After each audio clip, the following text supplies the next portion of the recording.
El gobierno regional del Kurdistán de Irak, liderado por el partido Barzani, atraviesa una tempestad que amenaza su existencia. Entre el retiro del voto de confianza o reducir sus poderes y reestructurarlos, oscila el proyecto de reforma adoptado por el Movimiento de Cambio. El partido talibani fue más explícito al exigirle a Barzani, presidente de la región, que renuncie, lo que el Movimiento de Cambio aprueba.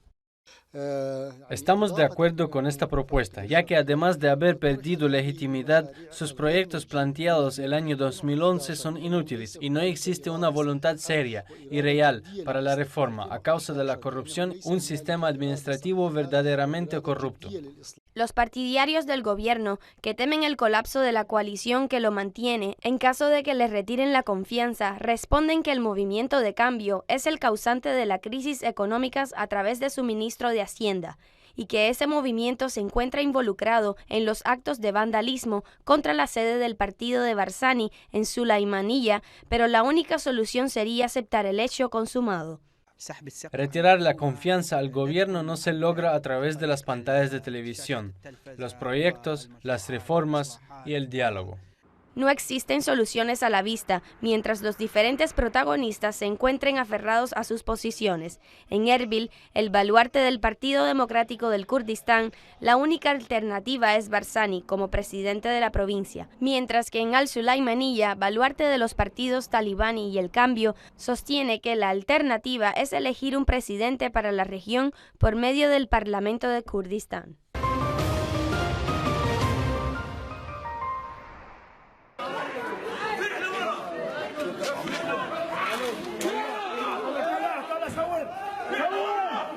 No le ayudó su silla de ruedas o su condición física para salvarse de la opresión y agresión de las fuerzas ocupantes. Majed al-Fahuri, una persona con necesidades especiales, fue víctima de la injusticia, la opresión y el asesinato, al igual que el resto de los palestinos. Casualidad que la Cámara logró documentar la agresión cometida por un policía perteneciente a la Guardia Fronteriza contra el discapacitado palestino. Este hecho dio lugar a las reacciones de parte de los medios de comunicación internacionales y de las redes sociales, provocando una situación muy incómoda para la Guardia de Fronteras y la policía israelí, según lo mencionó el diario Yediot Aharonot, al señalar que el Departamento de Investigación decidió abrir una averiguación sobre el incidente con el fin de absorber la ira, no más. Majed al-Fahuri, de 50 años de edad, no ha cometido ninguna infracción, solo quería ayudar a la niña palestina Yasmin al-Tamimi en Hebrón y rescatarla después de que los soldados de las fuerzas ocupantes abrieran fuego contra ella. Los periódicos extranjeros ventilaron el incidente con escandalosos titulares contra Israel. El diario británico Telegraph, por ejemplo, escribió en su titular: un oficial israelí empuja a un discapacitado palestino provocando su caída de la silla de ruedas. En la noticia, el periódico menciona que el discapacitado intentó socorrer a una niña palestina de 14 años, luego que el ejército le disparara cuando intentó apuñalar a un policía israelí. Newsweek escribió, informando que otro oficial pateó a un palestino que se acercó para ayudar a un discapacitado después de su caída, mientras que el Daily Mail tituló: un palestino denuncia la brutalidad y cobardía de la ocupación. El incidente de Majed al-Fahuri se suma a la historia de la mártir Yasmin, a quien dejaron sangrar hasta morir, y a los mártires del levantamiento de Jerusalén, que han alcanzado la cifra de 180, entre ellos 40 niños y 17 mujeres.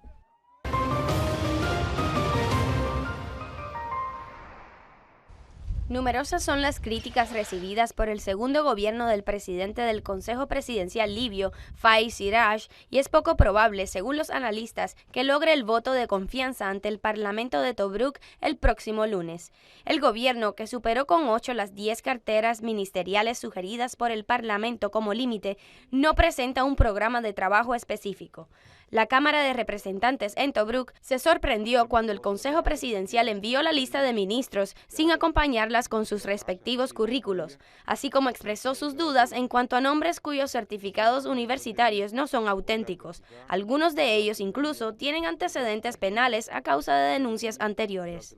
En cuanto al procedimiento legal, la resolución del Consejo Presidencial fue emitida sin las firmas necesarias de 2 de sus ministros, Amar al-Aswad y Mohammad al-Amari, quienes habían protestado con anterioridad la manera utilizada para repartir los cargos. Asimismo, se nota que muchas regiones quedaron sin representación. Dentro del nuevo gobierno, también existe una vieja discrepancia relacionada con el artículo 8 del Acuerdo de Al-Zuhairat. Se trata del cargo del ministro de Defensa. El Consejo había propuesto en sus consultas no tocar el tema relacionado con esta cartera para evitar cualquier objeción posterior.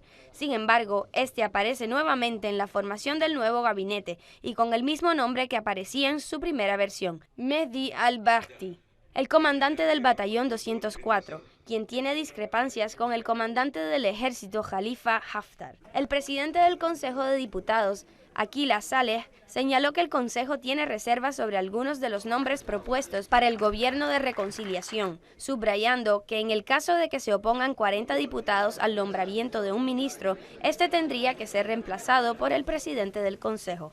El gobierno de unidad nacional, que espera a la comunidad internacional y que insiste en que se le otorgue un voto de confianza a la brevedad posible, tal vez tenga que esperar la formación de otro consejo presidencial.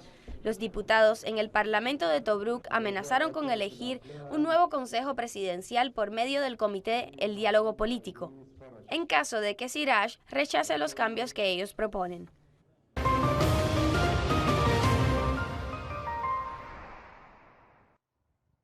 Las maniobras iniciadas en Turquía por su fuerza aérea y las de Arabia Saudita son muy similares a las maniobras verbales en las tribunas políticas. Desde Kiev, la capital de Ucrania, el primer ministro turco, Ahmet Davutoglu, elevó el grado de sus acusaciones contra Rusia, describiéndola como una organización terrorista y amenazando con una venganza decisiva. Su fuerza hasta el momento se ha concentrado en bombardeos de artillería en la frontera entre Turquía y Siria. Esto es lo máximo que puede hacer. Turquía se dio cuenta rápidamente de que no es conveniente derribar sus puentes con Moscú y regresó a la normalidad el nivel de la escalada cuando el propio Davutoglu dijo que en su país no quieren la guerra, que su país no quiere la guerra en Siria. Sin embargo, está tomando medidas para mantener la seguridad de sus fronteras y ha añadido que Turquía no lanzará esta operación sola. La ironía es que Estados Unidos, su aliado cercano, ha asumido un lugar de mediador entre Ankara y Moscú e instó a las dos partes a tomar las medidas necesarias para evitar la escalada, y lo que es más importante aún, les recordó lo que llamó una amenaza común, en referencia a que en el acuerdo de Estados Unidos con los rusos, la prioridad sigue siendo la lucha contra el terrorismo. La posición estadounidense sorprendió a Turquía, al sentirse ubicada en el mismo grupo que las unidades de protección popular que ellos califican como terroristas. La calma de Estados Unidos frente a la fluctuación de Turquía y Arabia Saudita aparece claramente en el último discurso del presidente sirio. Assad dijo: "Algunos pueden cometer estupideces, pero los principales países no permitirán a nadie tomar una decisión de forma individual".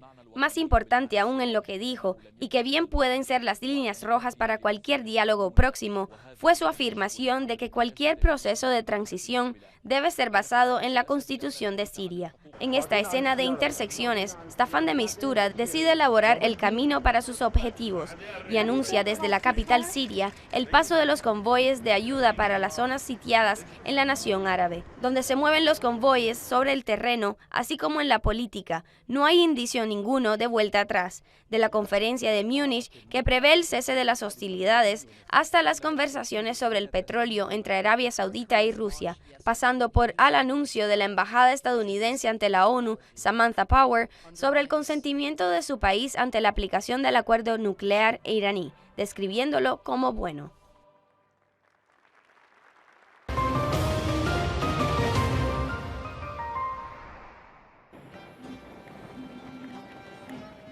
Aquí nos encontramos en el centro de Irán, en el centro de la ciudad de Isfahán, lugar que describen sus habitantes como la mitad del mundo, por lo que posee de riquezas arquitectónicas repartidas por toda la ciudad. Aquí vemos la plaza de Nagush Jahan, en donde se resume simbólicamente el mundo, como dicen algunos. La mezquita del Imam representa la religión, y el palacio de Ali Kapu, el centro de la política. El bazar, el sitio destinado a la economía. Son tres componentes que convierten a la plaza en un museo al aire libre, para aquellos que deseen hacer una visita no tradicional o visitar las tiendas de la artesanía famosas en Isfahán. Industrias que llaman la atención de quien la ve, pero hoy sufren las consecuencias de un mercado debilitado. una al lado de la otra, las tiendas de manualidades o las tiendas que venden maná, famosas en Isfahán, esperan por los clientes y turistas.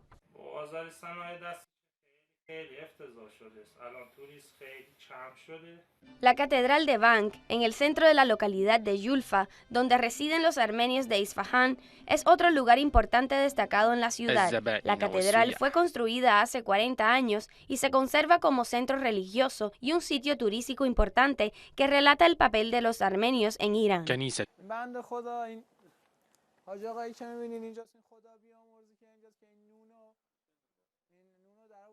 Por supuesto que la gira no sería completa sin visitar los puentes antiguos de Isfahán. Aquí percibes el secreto de la fama de Isfahán. De no ser por el río Sayanadeh, tal vez el Isfahán no hubiese existido.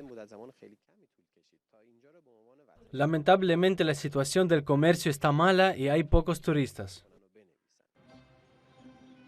Un río que fue testigo de la historia de la ciudad y la conserva, pero hoy en día lo afecta la sequía, lo cual hace que los habitantes se aferren más a él y se encuentran más ansiosos por documentar los momentos que han disfrutado en sus orillas. Para ellos el río resume la historia de Isfahán, así como simboliza la torta amarilla en el reactor nuclear de Isfahán y representa su presente.